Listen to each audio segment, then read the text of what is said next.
In this video, I'll show you what research shows are the best two exercises to strengthen and coordinate the low back muscles for people with lumbar spinal stenosis.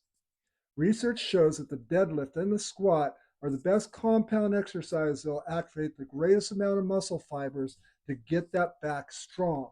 People with lumbar spinal stenosis have a narrowed canal putting pressure on the nerves of the lumbar spine that feed out to the back muscles of the spine. This nerve pressure creates an imbalance and weakness of the muscles of the lumbar spine. However, people with lumbar spinal stenosis with the cause of osteoarthritis have an underlying weakness of that lumbar spine.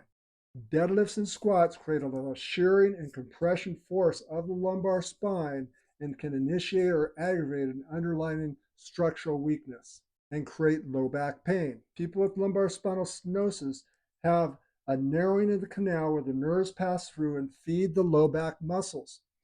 When there's nerve pressure on there, it can cause the back muscles to become weak, incoordinated, and out of balance. The challenge for people with lumbar spinal stenosis is to find exercises that can strengthen up the back muscles, the rector spinae, with minimal amount of compression and shearing forces. A common rehabilitation exercise people will use is a Superman or a hyperextension type of exercise for the low back. Studies show that the Superman places excessive compressive forces on the lumbar spine. The Superman and hyperextension exercises on an already narrowed canal from the lumbar spinal stenosis can aggravate and cause low back pain.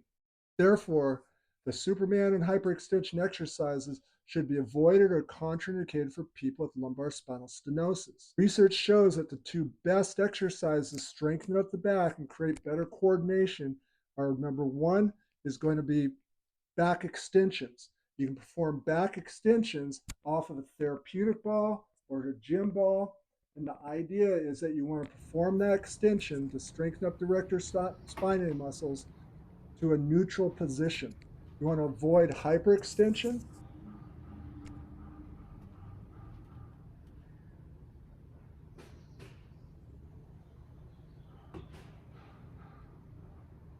All the motion should happen from the hips. So it should be motion from the hips, a neutral spine, avoid hyperextension, keeping a stiff neutral back. You can perform this type of exercise 8 to 12 repetitions. Start off with one set and add and keep progressing until you get to 3 sets. The next exercise is the bird dog. Stuart McGill shows that a really good exercise at strengthening the muscles of the back, increasing neuromuscular coordination of the deep back muscles, and these deep back muscles are very protective. The multifidus and rotatories allow for better position and alignment of spinal joints with minimum amount of shearing forces.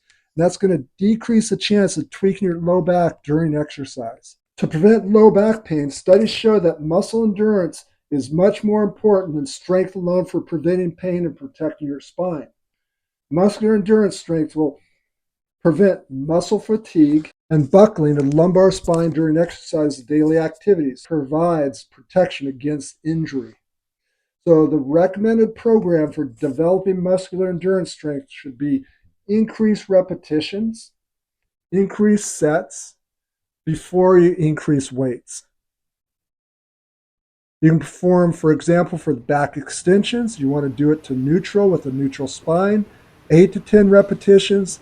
You want 10-second holds, and you start off with one set, work your way up to 3 sets. Or you can do the descending pyramid. Let's say for the bird dog, you want to do 8 repetitions. You hold each repetition for 10 seconds contraction, then rest. Repeat, do 6 more repetitions, rest, then repeat, do 4 repetitions, and that would be 1 set.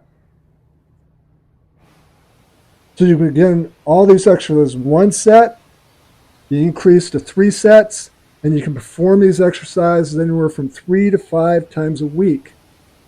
And it's going to depend on the tolerance of the person. People with the weakened structure, scar tissue from lumbar spinal stenosis, they learn it's always better to do less volume than more. We got to allow and prevent that delayed onset muscle soreness from happening, because that can take you out of action for several days after workouts. So it can really interfere with your workouts if you do too much too soon. So everybody's response to exercise is going to be different. So the best thing to do is to be patient and listen to your body and continue to make small progressive gains while allowing plenty of rest in between so the body can adapt.